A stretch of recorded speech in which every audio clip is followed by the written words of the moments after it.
Good evening, Red Star Rebels. It's September 8th, 2022. This is Season 2, podcast number 25, and we are Red Star Report. I'm Hal G. Lohr, and this is Voices for the California Nation.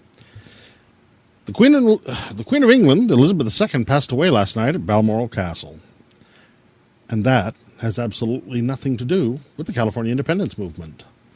So, Red Star Rebels, with the coming midterm elections scheduled for November 8th, we are exactly 2 months away from another dumpster fire election day.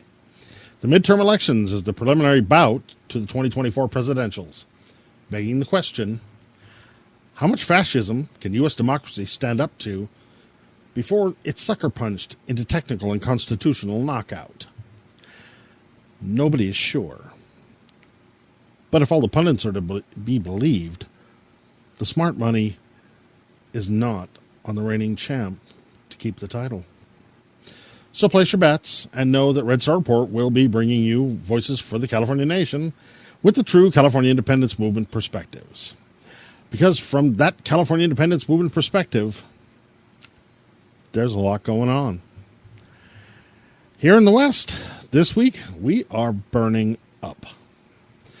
But our state legislature faces red state hissy fits over California taking the lead to end the sale of new gross polluting fossil fuel cars by 2035. I mean, why do fascists out in states like these Trump billies care what kind of cars Californians drive? At least California has some ongoing plan to try to address some of the worst effects of climate change in the face of a U.S. government that hasn't fully agreed yet that climate change is actually a thing. Let alone the D.C. politicians who've barely begun to pass their too little too late. Oh, that was the tipping point? Not going to actually fix anything. Symbolic gesture global warming legislation. Probably ghost-written by the oil company lobby anyway. You know, the typical bullshit.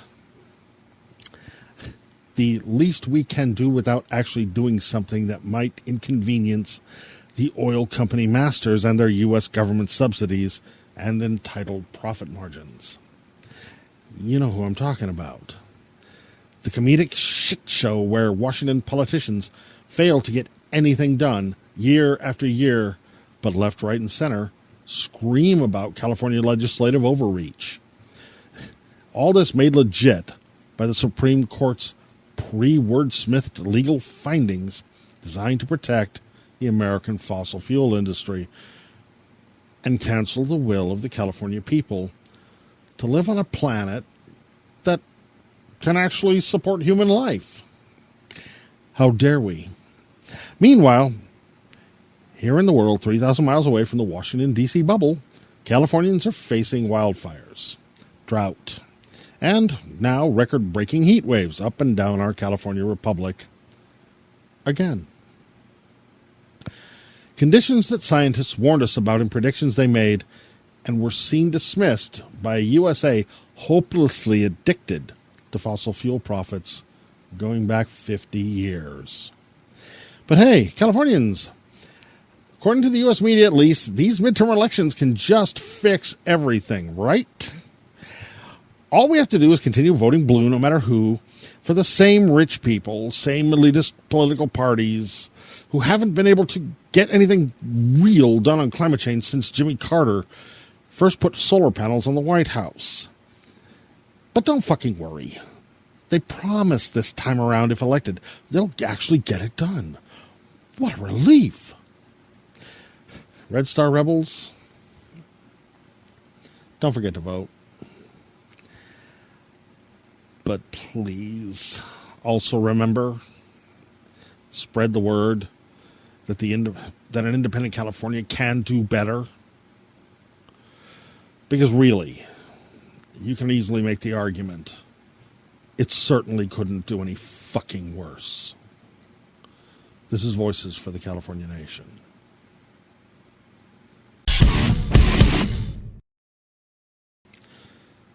For our first content contribution tonight, we'll be going to a fresh new Red Star Rising with your host, Matt Owen, who posed the question, has Joe Biden had his Mikhail Gorbachev moment?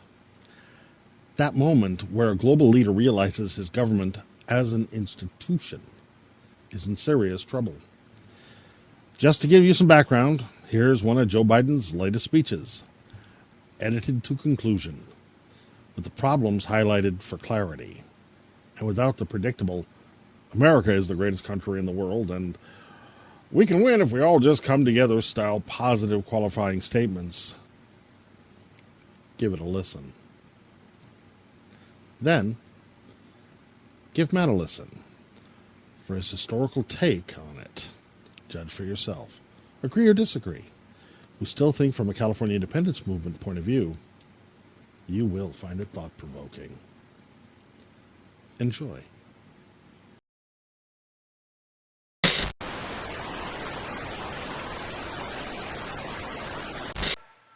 Equality and democracy are under assault. Donald Trump and the MAGA Republicans represent an extremism that threatens the very foundations of our republic. MAGA Republicans do not respect the Constitution. They do not believe in the rule of law. They do not recognize the will of the people. They refuse to accept the results of a free election. And they're working right now, as I speak, in state after state, to give power to decide elections in America to partisans and cronies, empowering election deniers to undermine democracy itself, determined to take this country backwards to an America where there is no right to choose, no right to privacy, no right to contraception, no right to marry who you love. They promote authoritarian leaders and they fan the flames of political violence as an acceptable political tool.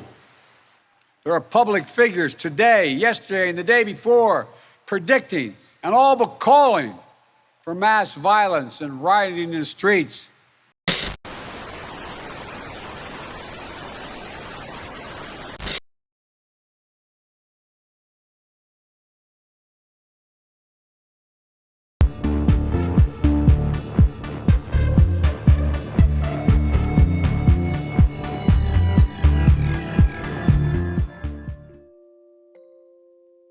Hello again, everyone. Recently, an article was written about Biden's speech in which he finally called out the fascist leadership of the Republican Party as fascists and pledged to fight them. Comparing that with Gorbachev's speech, in which after the fall of the Soviet Union, he called upon his compatriots and former compatriots to accept its demise. Okay, well, I don't think it's a very good match. Biden, like Gorbachev, did prevail against a coup attempt, but he hasn't yet taken any of the decisive measures that Gorby did. Gorbachev actually outlawed the Communist Party of the Soviet Union. There are moves being made against Trump, but these moves have been in the works for a while, right? And aren't in any way directly attributable to Biden, or to his party for that matter. One thing I do see as a parallel is the fact that once Gorbachev prevailed against the coup, very quickly thereafter, the presidents of the four largest republics, Russia, Ukraine, Belarus, and Kazakhstan, superseded the Union Treaty with the Commonwealth Treaty, dissolving in effect the USSR. And it was in the wake of that that Gorbachev got up in his last day, I think, as president of the Soviet Union, and urged the Soviet peoples to move on past the USSR. He didn't want the end of the Soviet Union, and Biden doesn't want the end of the United States. But, and of course, he is trying to rally support against the fascists in the Republican Party, because I think he knows that if they prevail, that we in California will seek our independence. That would be the straw that would break our back vis-a-vis the U.S. He doesn't want that. Gorbachev didn't want the Soviet Union dissolved. If we do leave, when we do leave, will either Biden or his successor make a Gorbachev-like speech urging folks in the former U.S. to move on? That'll be the test. That would be the day.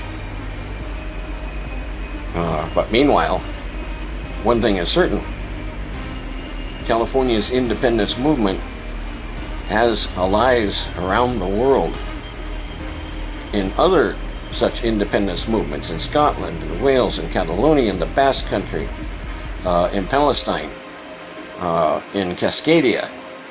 And we're seeking other allies, particularly amongst the hundreds of indigenous nations, including here in California, so that we can move forward past the settler colonial structures together. And that would be an achievement in and of itself that would far surpass the demise of the Soviet Union. Viva Gran California Libre.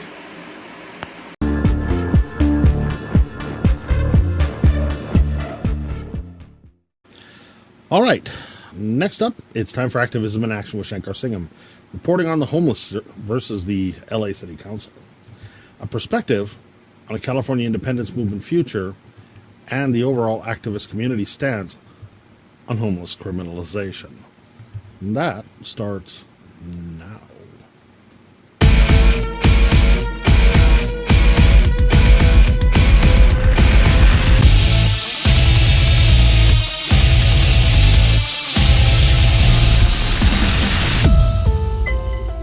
This is our country, folks. This is California.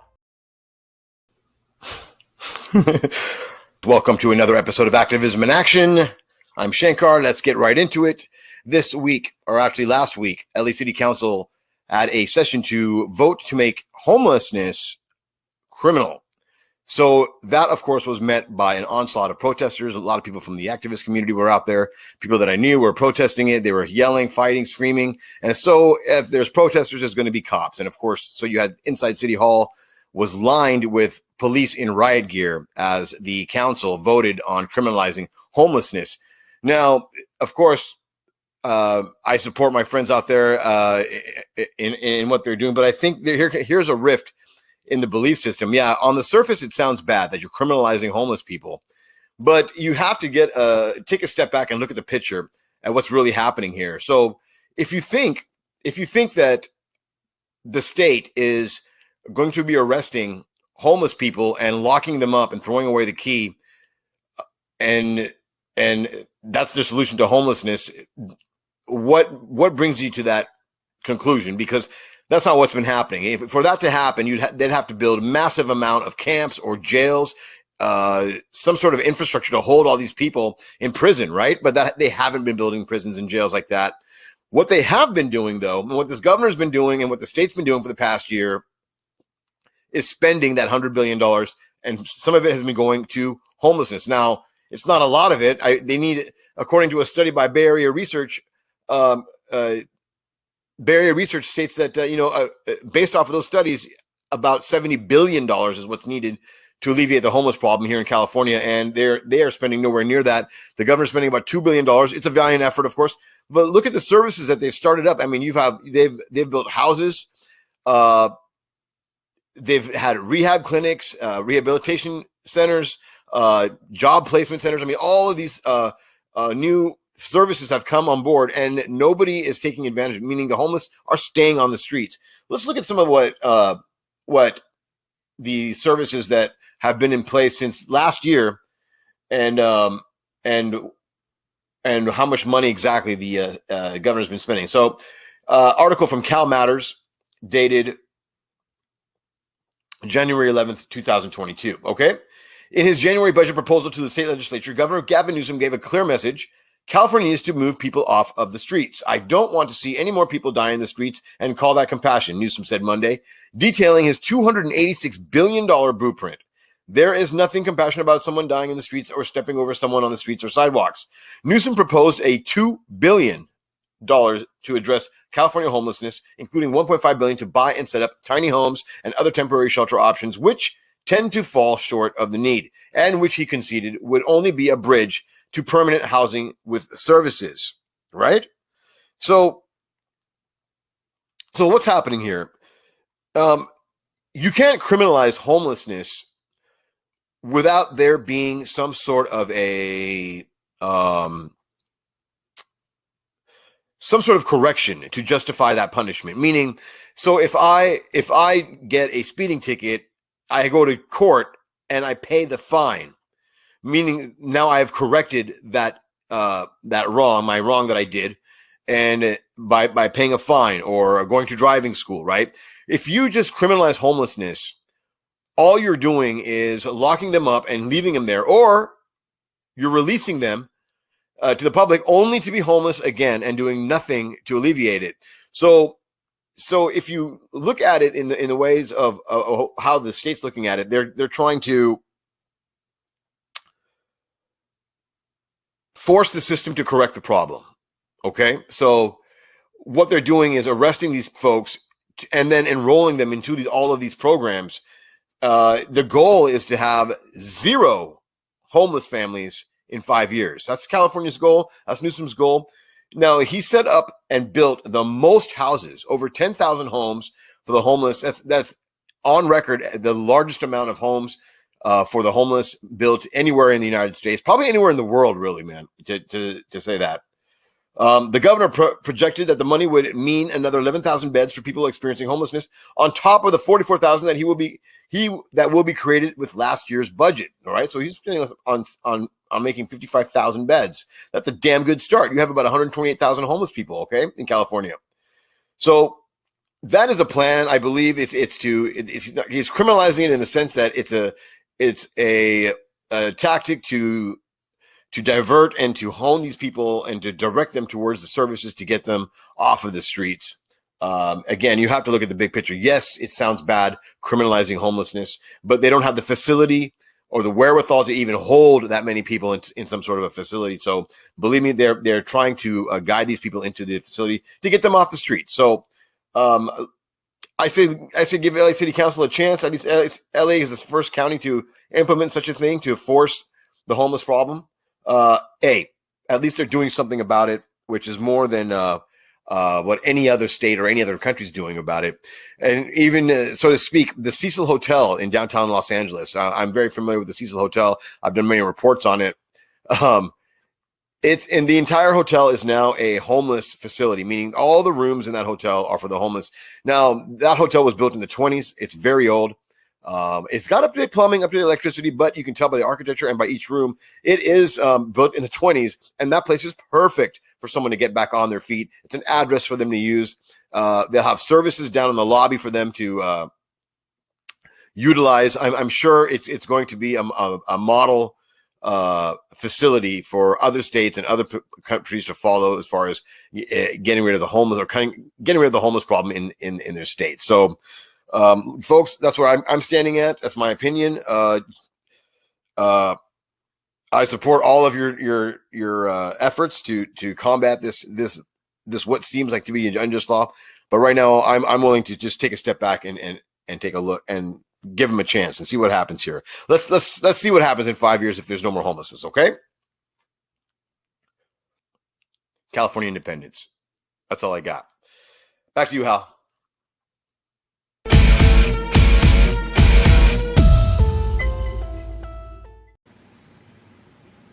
That was Activism in Action with Shankar Singham. But before we go on, I'd like to take a moment, because there is a California independence movement perspective here worth mentioning. We are Californians, you see. And despite the anger, frustration, desperation, all that comes into homelessness, our state and local California legislators have never shamelessly packed up homeless people in trucks and buses and expelled them from California like we've seen from the cowards who control red states, like Texas and Florida. Call it California values and let that red star fly.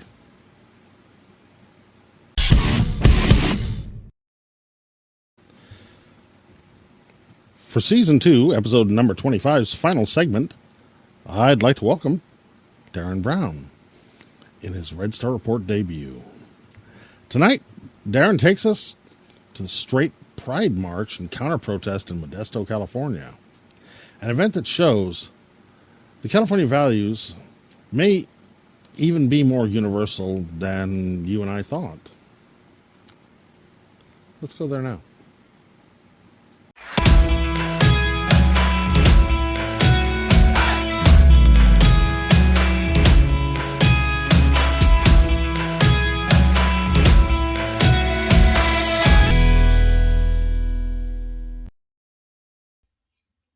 Hey everybody, how you doing? So today I have a little activism update for you from Northern California, and not the Bay Area and not the coast. This is from the Central Valley. So an event happened last weekend that I wanted to talk about, and as I was thinking about it, it got me to thinking that it makes a really good point. And something that I think is worth mentioning. So this past weekend on Saturday, there was a straight pride rally in Modesto. Now, if you're not familiar where Modesto is, it's in the Central Valley. It's definitely in the part of California that most people would consider to be the more conservative part of the state. It's not on the coast. It's not LA. It's not the Bay Area. It's about, say, an hour and a half, hour and 45 minutes south of Sacramento. It's north of Fresno. So this is the fourth year that this rally has gone on. And just to give you a little background about who puts on this rally. So it is a rally that is put on by what's called the National Straight Pride Coalition. And to give you an idea just about what they stand for, they say that their purpose is to prevent current and future generations of all races and colors from being destroyed by the inherent malevolence of the homosexual movement. Okay. And they say the following topics are under the most unprecedented, sustained, and coordinated attack within our culture. Heterosexuality, God-ordained natural nuclear family, masculinity, femininity, babies, Western civilization, Caucasians, Christianity, and nationalism. So those are the things they think that are under attack. So that gives you an idea where they're coming from, who this group is, and what they're about. As I said, this is, I believe, the fourth year that they've had this rally in late August. And so they were met with some counter-protesters. Now, the reason I bring this up is not just to say that there was some rally and some counter protesters showed up. But what we're often told in the media and a lot of the talking points that people will give when we're talking about California independence is that, well, this isn't something that really would work for California because every part of the country in the United States has red parts and blue parts. There's red counties and blue counties. There's red counties or red areas within blue states. There's blue areas within red states, and so on. And so the argument goes that even within California, there's these red parts of California. Okay. And so it doesn't make any sense for California to become independent from America, because there would still be these divisions within California. Like somehow there's these super conservative parts of California that are still different from the rest of the state. So it just doesn't make sense. And so I think what this event demonstrates is that while there are certainly political differences among the states, there are more conservative parts of the states than others. There's differences in party registration and voting. I'm not going to deny that. But when it comes to like the fundamental distinctions between pro-democracy and anti-democracy, pro-fascism and anti-fascism, when it comes to California values that we have here in the state, even in the so-called red parts of California, red Cali, it's not really a thing, okay? And I think this really demonstrates this here. So I'm just going to show you some of the images and some videos that happened this past weekend, and I think it's a really effective tool we can use to fight back against this talking point. A lot of people, especially people on the right, will say that there's this red part of California, especially if you go to the Central Valley. They're super conservative there, and like there's a ton of support for Trump. And the fact is, we're just as anti-fascist here in the Central Valley as anywhere else, and we don't put up with this crap. It's not just LA, it's not just San Francisco, it's not just the coast, it's not just the Bay Area. This is throughout the state. So let's look at some footage of what happened this past weekend.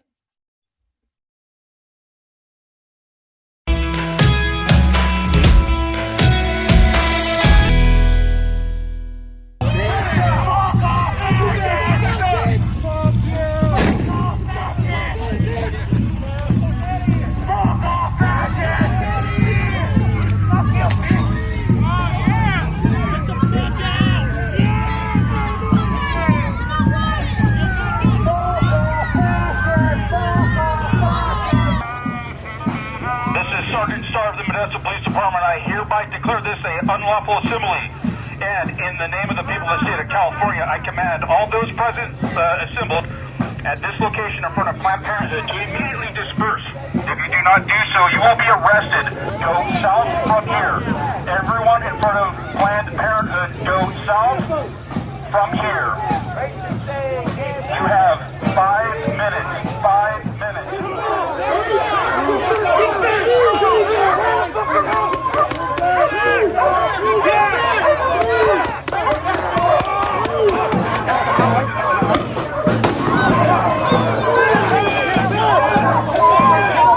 Get back!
Okay, so I think that illustrates the point.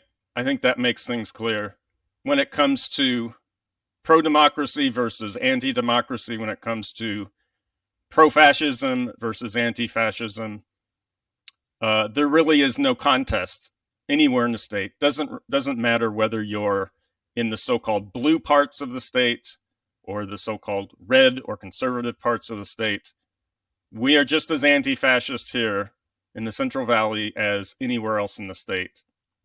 And I think that's a point that we really need to understand and push back against when people try and say that this is a talking point that they're going to use against us. So that's what I have for today.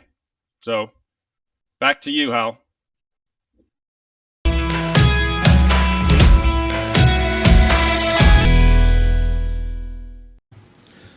Thank you, Darren, and welcome to Red Star Report. For those who don't know, Darren Brown comes to us, a veteran commenter, from his own podcast that I'm sure you've all been listening to all along already, right? It's called The California Dream. For more details, we will be sure to add links in the comment section below. Check it out.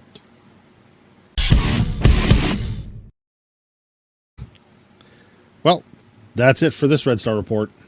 For more Red Star Report information, check out our website at redstarreport.com. Go subscribe to our Red Star Report YouTube channel. Go to our Red Star Report Facebook page, Twitter, and Instagram, and give us a like and follow. Because if you want to support the real California Independence Movement Media Group, it's all about the algorithms. Our thanks to you, our Red Star Rebels, for watching. We are Red Star Report.